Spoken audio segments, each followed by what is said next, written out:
Bangkay nin duwang lalaki na nakapatos sa tamong nadukayan sa Sangay Camarines Sur. Mga biktima pigtutubudang pig salvage.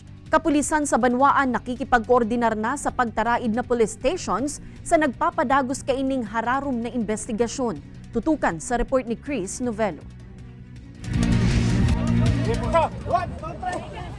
Ini ang aktual na pag-retrieve kan mga otoridad sa duwang bangkay ni lalaki na subot inapon sa ampas sa barangay Patitinan, Sangay Camarines Sur.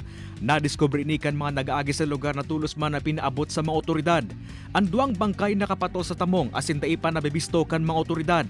Pigkakarkolo nag-edad 35 hanggang 45 anyos ang mga biktima. Ang pagkakadiskubre sa duwang bangkay kasuudma dyan sa Banginayan digdi sa porsyon kan si Churawi sa barangay Patitinan, Sangay Camarines Sur. Bako na subot bago sa mga otoridad.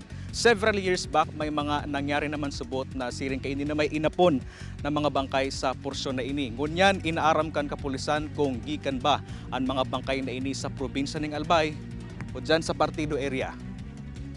Harayo sa mga residensya ang lugar kung saan inapon ang mga biktima. Sa ginibong autopsy, dayman subot na hilingan nin manalang lugad o tama nin bala nin badil ang mga biktima.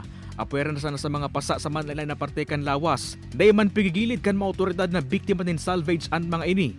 Possible dito po winawara yung mga anggulo na ganyan na inapon lang po dyan. Kasi digdi po sa Sangay, mayroon kitang mga reported na nawawarang tao. Mayroon kitang mga insidente.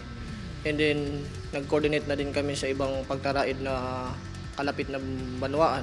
Sa ngunya, nagpapadagos pa ang hararomang investigasyon kan mga otoridad sa insidente. Liwat man na isa sa ilaram sa autopsy ang mga biktima sa pagtubod na may pinainom sa mga ini na kausakan sa indang paggagadan. Kay Baran si Javel Ubiso, Chris Novello, Balitang Bicolandia.